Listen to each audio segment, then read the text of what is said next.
네, 안녕하세요, 여러분. 지구과학 수업 시작하도록 하겠습니다. 이번 시간에는 이제 단원을 바꿔서 다른 단원을 공부할 텐데요. 저번 시간에 최종 평가에 관련해가지고, 최종 평가가 아니라 여러분들 그 문제 푼 거 풀이했는데 모르는 거 질문하는 친구들이 거의 없었어요. 그만큼 대부분 다 잘 맞추고 이해하고 있다고 생각해도 되겠죠. 그러면 우리 저번 시간까지는 이제 직권의 반동에 대해서 배웠어요. 전체적인 1단원 주제가 고체 지구거든요. 그래서 1학기 때는 여러분들 이거 1번, 그 다음에 이거 2번, 그 다음 대기의 하향에서 1번 이 세 개를 나가게 되는데 먼저 1학기에 배울 3개 중에 한 개를 끝냈습니다. 그래서 고체 지구는 지금 여러분들이 살고 있는 이 지각, 바로 이 땅에 관련된 것을 배우는 건데요. 그 중에 1번 단원에서는 좀 거시적으로 지구 전체에 대해서 지구 전체 땅의 구조가 어떻게 이루어져 있는지, 뭐 판의 이동이 어떻게 되는지, 그다음 뭐 마그마나 이런 것들이 어떻게 이루어지는지, 그러니까 좀 지구의 전체적으로 관찰을 하고 그에 대한 현상을 설명하는 과정이었다면, 그다음 2단원에서는 이제 본격적으로 조금 더 자세히 여러분들 주변에 있는 실제 암석과 지층과 이런 주변에서 보이는 그런 땅에 관련된 설명을 할 거예요. 그러니까 1단에선 뭔가 좀 더 큰 그런 범위에 대해서 다뤘다면 2단에선 조금 더 자세한 범위의 그런 고체의 지구를 다룬다고 보시면 될 것 같습니다. 그래서 여러분들 등교계약이랑 이런 거 맞춰봐야 알겠지만 아마도 1, 2단 아마 지질 구조까지가 원래 중간고사를 보게 된다면 아마 이 부분까지가 범위가 될 거라고 생각을 합니다. 그렇기 때문에 이번 수업 시간에는 이제 1단원을 나가게 될 거예요. 1단원으로 한번 넘어가 보도록 하겠습니다. 자, 일단 첫 번째 이제 지구의 역사라고 해서 나오는데요. 여기 있는 뭐 모습은 뭐 미국 파리아 캐니언에서 볼 수 있는 지층의 모습이다 해가지고 이런 땅의 모습 이런 것들이 이루어져 땅의 모습이 이렇게 보이네요. 여기는 이제 미국 애리조나주와 유타주 경계에 위치해 있고요. 이렇게 붉은색의 모양을 띠고 있는데 이런 거는 사암이라고 해요. 사암. 뒤에서 배울 거예요. 지금 몰라도 괜찮습니다. 이런 붉은 사암층이 이제 얕은 바다에서 이렇게 형성이 된 그런 모습입니다. 그래서 이제 바다가 올라온 뒤에는 뭐 얕은 바다에서 형성이 됐는데 뭐 바다 해수면 변동이 있었고 그다음 해수면 변동이 있고 그다음 바다 위로 올라온 뒤에는 이제 뭐 위에가 풍화 침식돼서 깎이고 그다음 뭐 동물 공룡 발자국이나 뭐 이런 것도 뭐 발견이 되고 뭐 그런다고 합니다. 그래서 이런 데는 사암층이기 때문에 사암은 모래로 만들어진 그런 지층이에요. 그렇기 때문에 되게 약해서 막 잘 부셔지고 뭐 그런 특징을 가지고 있습니다. 이런 것처럼 제주도에도 다양한 이런 지형을 볼 수가 있어요. 그런 다양한 지형들에 대해서 조금 더 자세히 공부해보는 시간을 가질게요. 그래서 다음 장으로 넘기면은 퇴적 구조와 퇴적 환경이라고 되어 있습니다. 그래서 학습 목표 먼저 보도록 하겠습니다. 지층의 형성 과정에서 퇴적암이 만들어지는 과정을 설명할 수 있다. 그러니까 퇴적암이 어떻게 만들어지는지 설명할 수 있어야 돼요.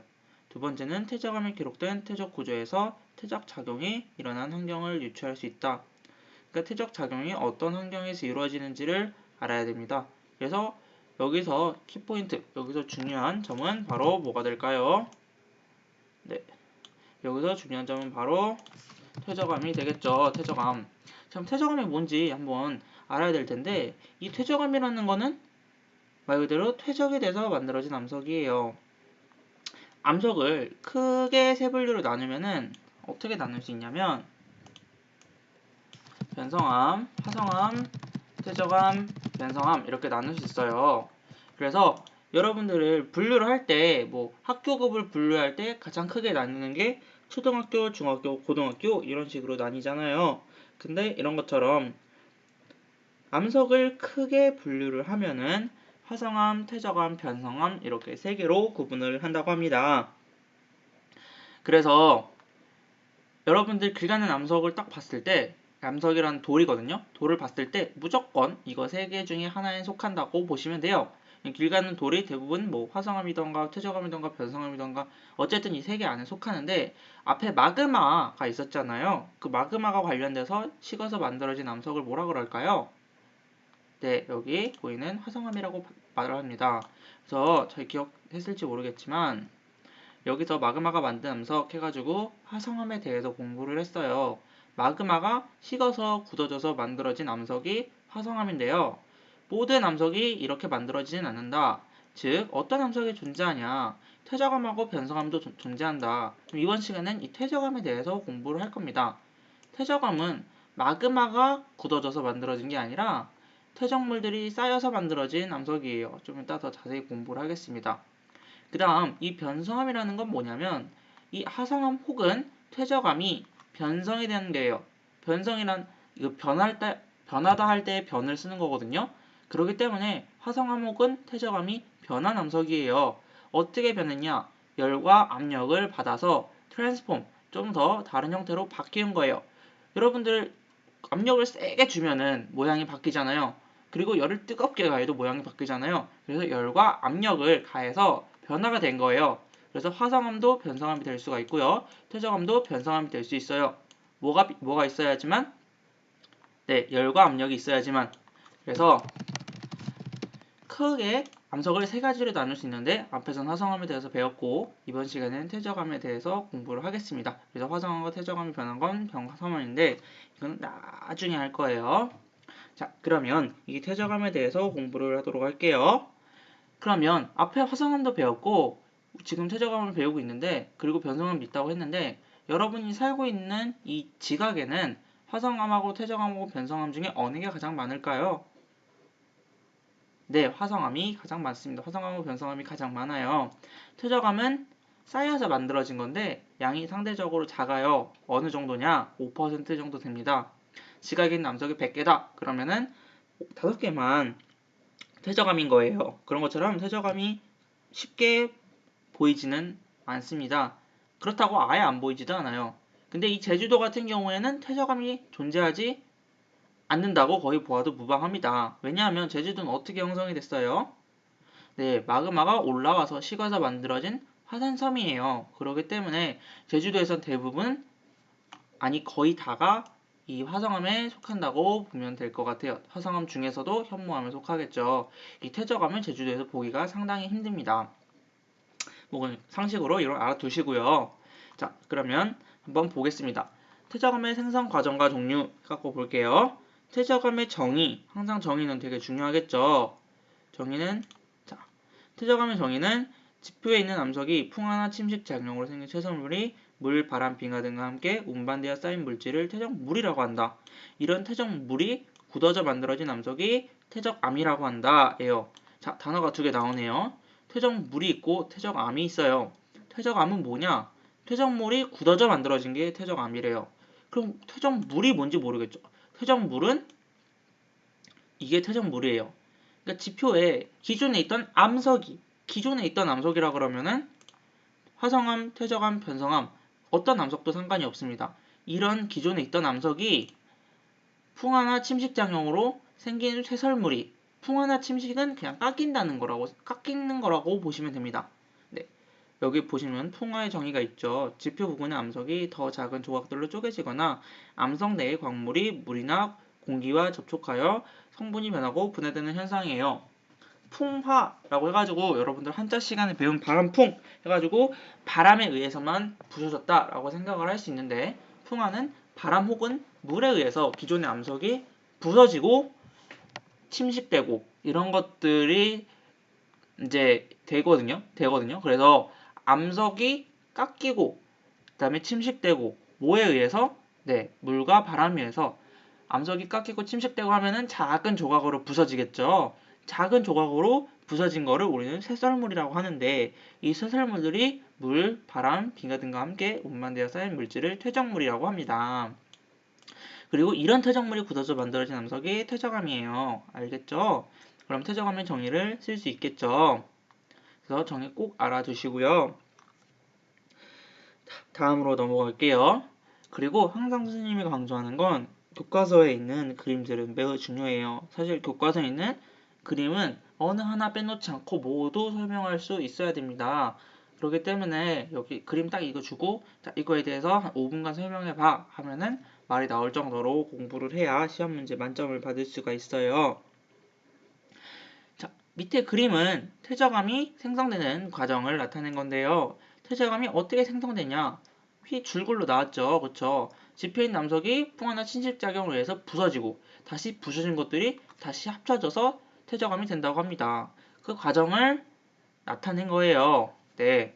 그래서 이 과정을 조금 더 자세히 한번 보도록 하겠습니다. 자, 그 과정을 한번 보도록 할게요. 자, 처음으로 풍화작용. 퇴적암이 만들어지기 위해서는 아까 먼저 뭐가 있어야 된다 그랬죠? 네, 맞아요. 퇴적물이 퇴적암이 된다 그랬어요. 그렇기 때문에 먼저 퇴적물이 형성이 되려면은 뭐가 있어야 되죠? 네, 맞아요. 풍화작용이 있어야 돼요. 그래서 퇴적물이 만들어지기 위해서 풍화작용이 있어야 되는데 먼저 암석이 잘게 부서집니다. 뭐에 의해서? 네, 뭐에 의해서 부서지냐? 네, 바람과 물에 의해서 이렇게 풍화작용이 일어납니다. 아시겠죠? 그러면 풍화작용이 일어났어요. 풍화작용이 일어난 것이 어떻게 해요? 운반이 되겠죠. 네. 그래서 침식 운반 작용을 일어나는데 먼저 풍화작용 옆에다가 이거 적어둡시다. 지금 선생님 적어주는 거 필기하세요. 풍화작용은 물리적 풍화와 화학적 풍화를 받아 암석이 잘게 부서진다. 이렇게 적어주면 되겠습니다. 아까 풍화작용에서는 물과 바람에 의해서 된다고 하는데 조금 더 세세하게 나누면 물적 풍화와 화학적 풍화가 있어요. 이건 나중에 다시 한번 공부를 하도록 하겠습니다. 자, 두 번째는 침식 운반 작용이에요. 풍화작용에 의해서 암석이 잘게 부서진 다음에 이것이 침식 운반 작용을 받게 되는데요. 이쪽 높은 지방에서 풍화작용을 받고 나서 이렇게 내려와요. 근데 그림에서는 이렇게 높은 지방에서 풍화작용이 받는다고 돼 있는데 풍화작용은 여기서 일어나고 여기서도 일어나고 여기서도 일어납니다. 물과 바람 등이 있으면 어디서든 다 일어날 수 있어요. 하지만 풍화작용이 가장 활발하고 잘 일어나는 곳이 이런 높은 산이기 때문에 왜냐면 이쪽에 더 바람과 물이 많잖아요. 그렇죠? 그렇기 때문에 그림에서 이렇게 표시를 했습니다. 막 이런 데서 풍화작용이 안 일어난다 이러면은 곤란해요. 그래서 막 이런 데서도 다 풍화작용은 일어납니다. 하지만 여기서 더 많이 일어나기 때문에 여기 그려놓은 거예요. 그다음 이런 풍화작용을 받은 게 깎여가지고 이제 운반이 되는 거예요. 운반이. 그래서 운반작용 밑에 이거 적어둡시다. 운반작용 밑에 자, 물, 빙하, 바람 등이 지표면을 깎거나 화학적으로 암석을 용해하여 퇴적물을 아래로 이동시킨다. 자, 한마디로 깎인 것들이 이동한다는 거예요. 어떻게 이동하냐? 뭐 물에 용해돼서 이동할 수도 있고 그냥 물에 타고 이동할 수도 있고 이런 다양한 방법으로 이동된다라는 겁니다. 그럼 이렇게 이동되다 보면은 그래서 여기는 잘 강을 따라서 이동해요. 그런데 이런 바다까지 가잖아요. 그렇죠? 바다에 가면은 이 이동한 퇴적물들이 어떻게 될까요? 네, 쌓이겠죠. 그래서 퇴적물들이 가라앉거나 침전되어 쌓인다. 그걸 우리는 퇴적작용이라고 부릅니다. 그래서 퇴적작용에서는 뭐를 적냐? 속도가 운반하는 것의 속도가 줄거나 운반 퇴적물의 운반 속도가 줄면 운반 속도가 감소하면 쌓인다. 그쵸? 쌓인다. 그쵸? 그래서 퇴적층을 형성한다. 네, 이런 식으로 적어주시면 되겠습니다. 속도가 느려지면은 이게 잘 운반되다가 운반이 잘 안 돼서 어느 순간 쌓이게 될 겁니다. 그럼 쌓이는 걸로만 퇴적암이 만들어질 수 있냐? 아닙니다. 퇴적암이 만들어지려면 모래들이 쌓이고 나서 압축되는 과정이 필요하겠죠. 여러분들이 놀이터에 가갖고 모래 같은 걸로 모래성을 지을 때 그거를 여러분들이 모래성을 짓는다고 해서 그게 딱 돌이 되는 건 아니잖아요. 그게 돌이 되기 위해서는 조금 더 압축되고 그런 압축되고 그런 안에 이어주는 물질들, 그러니까 여러분들이 말하면 접착제 같은 물질들이 필요해요. 그런 것들이 이제 좀 단단하게 만들어주는 과정을 우리는 속성작용이라고 부르는 겁니다. 그래서 속성작용을 어떻게 일어나냐? 압력, 열, 화학 반응 등을 거쳐 퇴적함이 된다.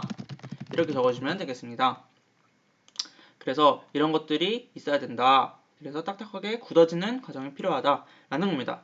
그래서 처음에 이 풍화작용부터 시작해서 속성작용까지 4단계의 과정을 통해서 퇴적물이 퇴적암이 되는 그런 과정을 여러분들이 볼 수가 있었습니다. 무조건 외워야겠죠, 그쵸? 퇴적물이 퇴적암이 돼가는 그런 과정입니다. 이 4가지 과정을 설명을 할 수 있어야 된다라는 것을 여러분들한테 설명을 해주고 싶어요. 한 페이지 넘어가면은 아까 이 속성작용에 대해서 선생님이 어떻게 말했냐면 여러분들이 모래성을 쌓을 때 이 모래성만으로는 이게 돌이 되진 않는다. 돌이 되려면은 압축해주는 압력이 있어야 하고 그 다음에 그 사이를 꼼꼼히 안 떨어지게 하는 접착제 같은 물질이 필요하다 그랬어요. 그래서 접착제 같은 물질을 발라주고 그 다음에 눌러주는 2가지 힘이 필요하다 그랬는데 이 2가지 힘을 조금 더 유식한 말로 적어놓은 게 여기입니다. 한번 읽어보겠습니다. 퇴적물이 오랫동안 계속 쌓이면 퇴적물은 위에 쌓인 퇴적물 위에 올리면서 입자 사이 간격이 좁아져 치밀해지는데 이를 다짐작용이라고 한다. 아까 선생님이 말하는 눌러주는 과정을 우리가 다짐작용이라고 해요. 지하수에 녹아있던 규질이나 석회물질 그리고 산화철들이 퇴적물 사이에 침전되면 입자 사이 간격을 메꾸며 입자들이 서로 붙게하여 굳어지게 되는데 이를 교결작용이라고 한다. 그리고 이 퇴적물이 쌓이는 다져지고 굳어져 새가짐이 만들어지기까지 전 과정을 속성작용이라고 한다. 에요, 그쵸? 교결작용 아까 선생님이 말한 것처럼 접착제 같은 물질로 해주는 걸 교결작용이라고 하는 거예요. 그래서 이 2가지의 작용을 합쳐서 속성작용이라고 한다. 아시겠죠? 그래서 이 2개가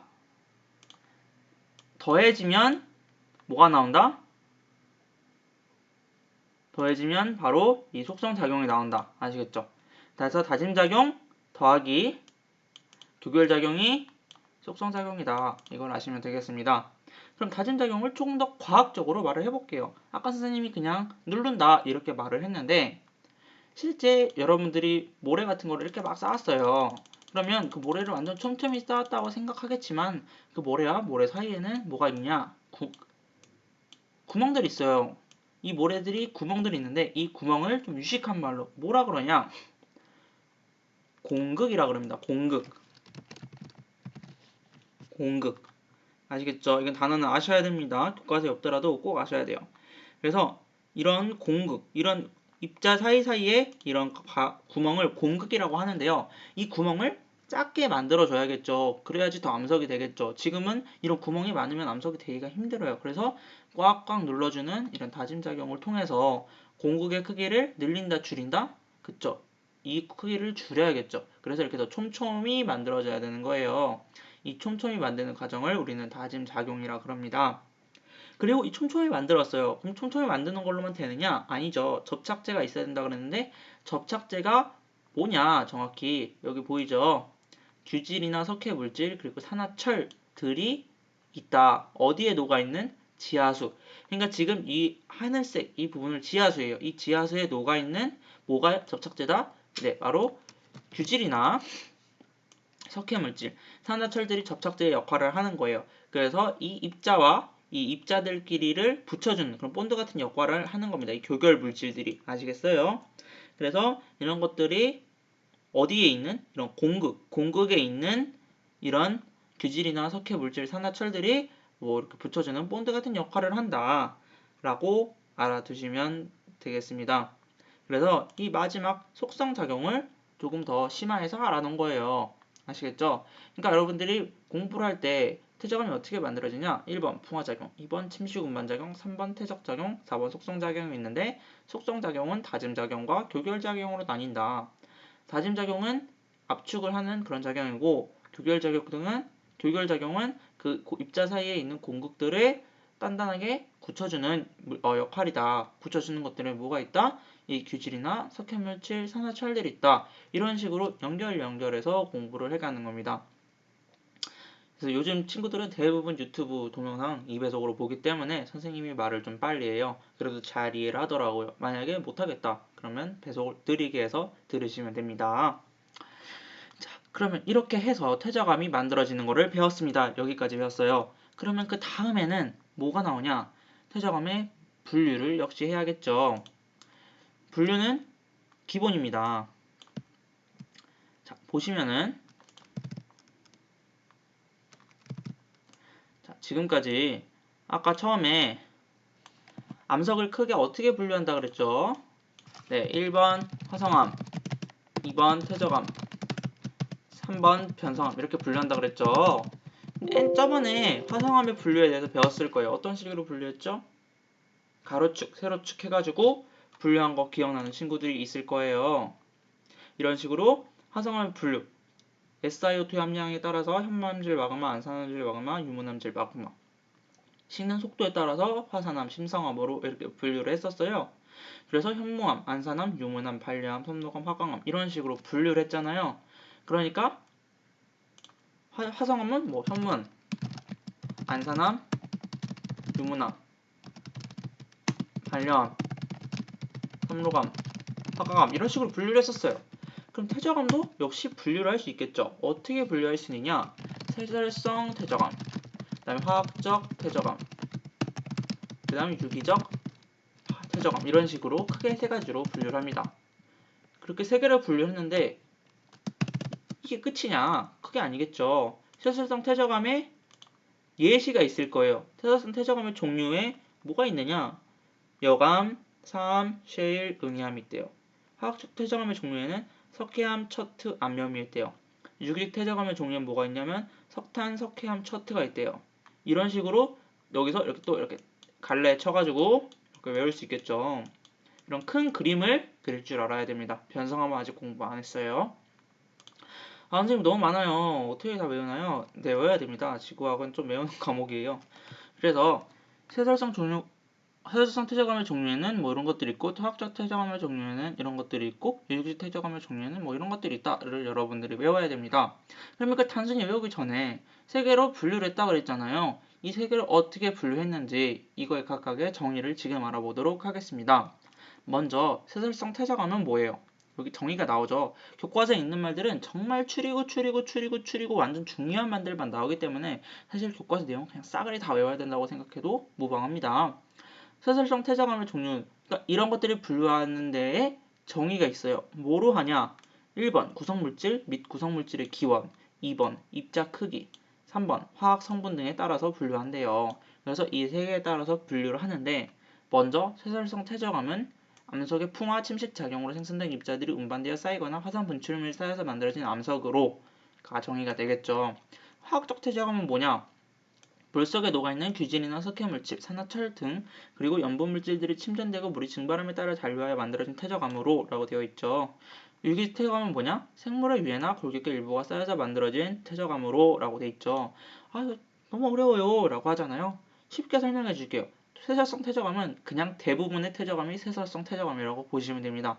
이런 것처럼 암석이 부셔져서 짧게 만들어져서 막 짧은 모래나 자갈이나 이런 것들이 압축돼서 만들어진 거 있잖아요. 그런 일반적인 퇴적암은 대부분 다 쇠설성 퇴적암, 한 뭐 90%는 다 쇠설성 퇴적암이라고 부르시면 됩니다. 그러면 나머지 이 화학적 퇴적암이나 유기적 퇴적암은 뭐냐? 쇠설성 퇴적암이 아닌 것들이라고 생각을 하면 돼요. 비율이 훨씬 작아요. 퇴적암 중에서도. 그래서 좀 약간 예외적인 것들인데 그 중에서도 화학적 퇴적암하고 유기적 퇴적암을 좀 분류를 하는데 사실상 얘네 둘은 좀 명확하게 구분되지는 않습니다. 실제로 화학적 퇴적암이고 또한 유기적 퇴적암인 그런 암석이 있어요. 보면 처트 같은 경우에는 화학적 퇴적암이기도 하고 유기적 퇴적암에도 있죠. 또 석회암도 유기적 퇴적암이기도 하고 화학적 퇴적암이기도 해요. 그런 것처럼 화학적 퇴적암하고 유기적 퇴적암은 한 끗 발 차이예요. 한 끗 발 차이. 어떤 차이냐? 화학적은 말 그대로 화학과 관련된 거라고 생각하시면 되고요. 유기적은 생물이랑 관련이 됐다고 생각하시면 됩니다. 과목으로 생각하려면. 그래서 뭔가 화학 반응과 관련된 거 있잖아요. 그렇죠? 뭐 CaCO3 플러스 뭐 H2 막 이런 식으로 해갖고 화학 반응이 관련된 것들은 화학적 퇴적암이라고 생각을 하시면 되고요. 생물들이 썩어가지고 생물의 유해가 뭐지? 생물이 관련돼서 생물이란 말이 들어가면 유해질 퇴적암인 거예요. 아시겠죠? 그래서 똑같이 뭐 고사리가 썩어서 됐다라는 말이 있으면 고사리는 뭐예요? 생물이잖아요. 그렇기 때문에 유기적 퇴적암이에요. 근데 물이 증발해서 뭐 만들어졌다. 물이 증발해가지고 암염이 되는 거는 NaCl 뭐 이런 거 화학식이 나오잖아요. 화학식으로 적을 수 있다. 여러분들이 상식선에서 화학식으로 적을 수 있다. 그럼 화학적 퇴적암이고요. 화학식으로 적을 수 없는 뭔가 생물학적 과정인데 그럼 유기적 퇴적암이라고 생각을 하시면 돼요. 그래서 뭐 셔츠나 석회암 같은 경우에는 셔츠 반응 같은 경우는 화학적 반응으로도 나타낼 수 있고요. 유기적으로도 규질 생물체가 죽어서 만들어진 게 규질 생물체잖아요. 그죠? 여러분들 방금 잘못 들은 거예요. 네, 그런 것들이 셔츠예요. 아시겠죠? 그런 것처럼 네, 이거기도 하고 저거기도 하다. 근데 석탄 같은 경우에는 빼박 유기적 퇴적암입니다. 식물체들이 썩어서 만들어진 게 이거기 때문에. 또한 탄산칼슘 같은 경우에는 빼박 석회암이 화학적 퇴적암에 속하겠죠. 이런 것들 특징적인 것만 좀 외워두시면 될 것 같고요. 나머지 보편적인 것들은 다 회설성 퇴적암에 속한다고 보시면 돼요. 그래서 여감, 사암, 셰일, 응암이 있는데 이 네 개를 분류하는 기준은 뭐가 되냐? 뭐가 될까요? 크기에 따라서 분류합니다. 네, 옆에다 적어두세요. 네, 보시면은 이 네 개를 분류하는 기준. 회설성 퇴적암을 분류하는 가장 큰 기준이 뭐냐? 크기예요. 크기. 화학적 퇴적암과 유기적 퇴적암은 딱히 구분할 기준이 없어요. 굳이 구분한다면 퇴적물의 종류로 구분을 합니다. 그런데 이 쇠설성 퇴적암은 바로 크기를 통해서 이제 구분을 한다라고 알아두시면 되겠습니다. 그리고 지금 여기는 잘 안 나오는데 여기는 지금 나오는 게 응해암, 여감, 사암, 실, 석회암, 셔트, 석탄, 암염 해가지고 8개만 나오는데 사실 퇴적암이 이 8개만 있는 건 아닙니다. 정말 퇴적암의 종류가 수백, 수천 가지예요. 그래서 구글 같은 경우에서 여기서 sedimentary rock를 이렇게 치면은 sedimentary rock이 석회암이거든요. 자, 이것들이 다 석회암의 종류입니다. 그래서 교과서에 나온 거는 정말 일부예요. sedimentary rock examples 해보면은 자, rocks and minerals 해가지고 들어가 보면은 이거 좀 안 나오네요. 네, 이런 식으로 해갖고 sedimentary rock의 종류가 나오거든요. 좀 컴퓨터가 느리네요. 네, 이런 것들이 sedimentary rock이에요. 보시면은 이런 것들이 석탄, 그죠? 이런 것들은 뭐겠어요? 유기적인 퇴적암이에요. 산호가 죽어서 만들어진 거기 때문에. 그 다음에 뭐 이렇게 줄무늬 있는 거는 뭐 셰일이든가 그 다음에 뭐 이런 것들은 뭐 줄무늬가 없는 고운 것들은 이암이던가 이런 것들 이렇게 좀 약간 반짝반짝 빛나는 거가 좀 약간 좀 이쁘게 생긴 것들 이런 거 셔츠라든가 이런 것처럼 정말 많은 퇴적암의 종류가 있습니다. 그 중에 대표적인 것만 나타나는 거예요. 대표적인 것만 아시겠죠? 그래서 이거 하고 선생님이 나중에 여러분들 등교 계약하면 학습지에 나눠줄 텐데 거기서 나오는 것만 외우면 됩니다. 그래서 그런 것들은 꼭 다 외워주셔야 된다라는 거를 알면 좋을 것 같아요. 지금 여기선 추가로 하나만 더 하겠습니다. 여기서 하나 뭘 더 할 거냐면 퇴적암을 분류해서 이암이라는 게 있어요. 이암. 이암은 뭐냐? 지금 여긴 잘 안 나오는데 쇠설성 퇴적암 분류를 하면은 선생님 아까 말했듯이 쇠설성 퇴적암이 메이저라 그랬어요. 대부분 다 쇠설성 퇴적암에 들어갑니다. 그래서 쇠설성 퇴적암을 어떻게 구분을 하느냐? 그럼 이런 식으로 크게 구분을 해요. 보면은 쇠설성 퇴적암이 화학적 퇴적암하고 유기적 퇴적암은 좀 나중에 보고요. 교과서 나온 거 위에도 돌로스톤 뭐 이런 거 있죠. 그쵸? 이런 건 있는데 일단 이거는 하지 말고요. 쇠설성 퇴적암의 분류는 아까 선생님이 크기로 분류를 한다고 했잖아요. 크기는 어떤 거냐? 이 퇴적암을 구분하는 암석에 들어가 있는 퇴적물의 크기예요. 그래서 보면은 여감 같은 경우에는 눈으로 보입니다. 이게 여감이에요. 여러분들 이런 돌들이 눈에 보여요. 그런 것처럼 여감을 구성하고 있는 암석은 2mm 이상 크기, 좀 큰 것들로 자갈들로 이루어져 있어요. 반면 사암 같은 경우에는 보면 이런 식으로 잘 안 보여요. 하지만 보이긴 보여요. 이런 모래 알갱이들처럼 보여요. 조금 더 작은 2에서 16분의 1mm 것들이 구성이 돼요. 그거보다 더 작은 것들 있죠. 그래서 쉘 같은 경우에는 눈에 보이지가 않아요. 그쵸? 엄청 미세한 걸로 이루어져 있기 때문에 보이지가 않는데 교과서에는 하나만 나와요. 그쵸? 점토로 이루어진 게 쉘이라고 나오는데 사실 하나가 더 있어요. 뭐가 있냐? 이암이 있습니다. 이암. 그래서 이암도 똑같이 생겼어요. 그래서 색깔이 다르다 이건 아니고요.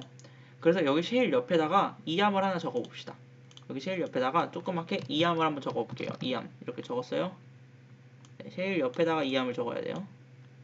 괴함 아니고 이함입니다. 여기다가 이함을 이렇게 적어볼게요. 이함, 셰일 옆에 이함으로 적어볼게요. 그럼 셰일하고 이함의 차이점이 뭐냐? 똑같이 구성하는 입자의 크기는 작아요. 똑같이 구성하는 입자의 크기는 아까 여기서 봤듯이 16분의 1 mm 이하의 작은 입자들로 구성이 되어 있는데 이 두 개의 차이점은 줄무늬가 있느냐 없느냐예요. 그래서 얘 같은 경우에는 이함은 똑같이 크기에 작은데 줄무늬가 없습니다. 하지만 셰일의 경우에는 어떤 차이가 있냐? 옆에서 보면은 이런 식으로 판에 쪼개지는 모양이 보여요. 쪼개지는 모양이. 이게 보면 셰일이거든요. 이런 것처럼 쪼개지는 그런 모양이 보입니다. 이것도 이렇게 쪼개지는 모양이 보여요.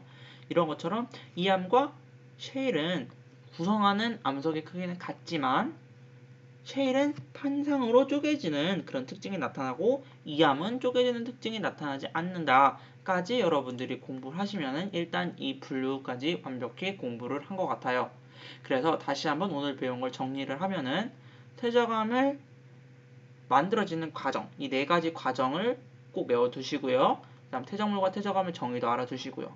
속성작용은 다짐작용과 교결작용으로 이루어져 있다. 또 알아야 되고요. 마지막으로 퇴적암을 분류할 때 이 크게 세 가지로 분류하고 그 각각 세 가지에 속하는 암석들이 뭐가 있는지까지 외워주시면은 여러분들이 오늘 배운 거를 완벽하게 마스터할 수 있습니다. 네, 추가적인 질문 같은 거는 따로 비공개로 남겨주시고요. 오늘 수업은 여기까지 하도록 하겠습니다. 감사합니다.